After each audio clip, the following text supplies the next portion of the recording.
Sahabat dan saudaraku, mari menggunakan waktu mempelajari firman Tuhan hari ini.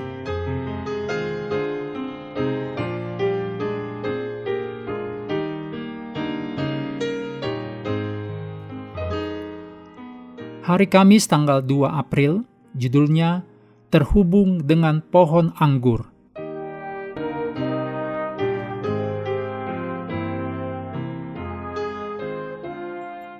Kita mulai dengan doa singkat yang didasarkan dari Yohanes 15 ayat 10.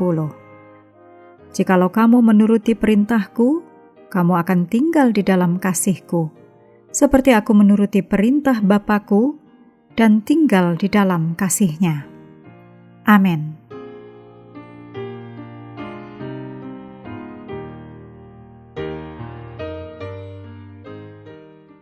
Tinggal di dalam Kristus kadang-kadang terasa seperti hal yang paling sulit untuk dilakukan. Kita tahu itulah yang kita butuhkan, tetapi derasnya arus kehidupan menarik kita masuk ke dalam pusarannya, dan semuanya terasa terlalu berat.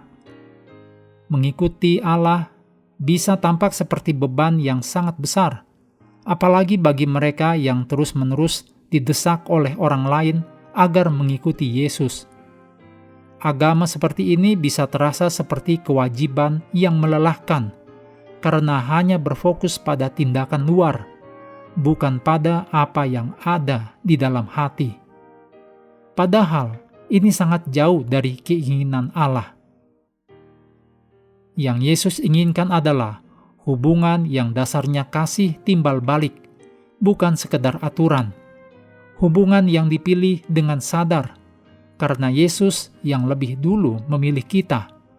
Hubungan yang dibangun atas dasar kasih dan kebebasan memilih. Kadang-kadang, kita mungkin hanya terhubung sebagian kepada pokok anggur, tetapi tidak benar-benar tinggal atau terhubung di dalam Yesus dengan segenap jiwa. Kita mungkin pergi ke gereja, berdoa, dan melakukan apa yang kita tahu benar, tetapi di dalam hati kita merasa kering dan layu. Kebenarannya adalah Allah terlebih dahulu mengasihi kita.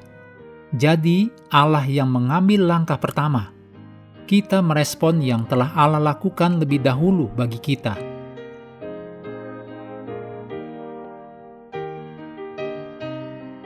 Berikut ini kutipan Roh Nubuat disadur dari Reflecting Christ, halaman 96.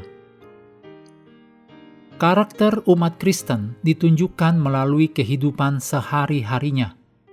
Kristus berkata dalam Matius 7 ayat 17, "Pohon yang baik menghasilkan buah yang baik, sedang pohon yang tidak baik menghasilkan buah yang tidak baik." Juru selamat kita menggambarkan dirinya sebagai pohon anggur, dan para pengikutnya adalah ranting-rantingnya. Yesus dengan jelas menyatakan bahwa semua orang yang ingin menjadi murid-Nya harus menghasilkan buah, dan kemudian Ia menunjukkan bagaimana mereka dapat menjadi ranting yang berbuah. Di dalam Yohanes 15 ayat 4 dikatakan, "Tinggallah di dalam Aku, dan Aku di dalam kamu. Sama seperti ranting tidak dapat berbuah dari dirinya sendiri, kalau ia tidak tinggal pada pokok anggur. Demikian juga, kamu tidak berbuah, jikalau kamu tidak tinggal di dalam Aku."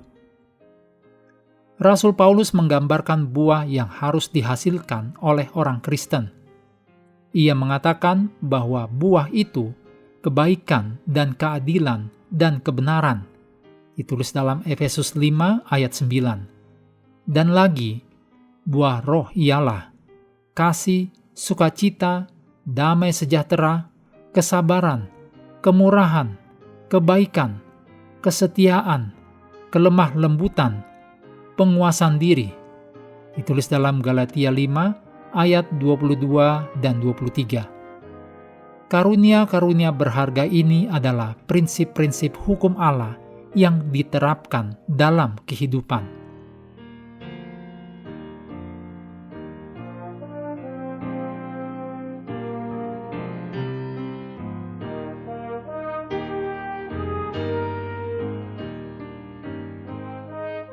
Menutup pelajaran hari ini, segala pujian kita naikkan hanya kepada Tuhan yang telah memberikan Roh Kudus untuk menyertai dan mengajari kita firman kebenaran. Terima kasih telah belajar bersama. Tuhan memberkati kita semua.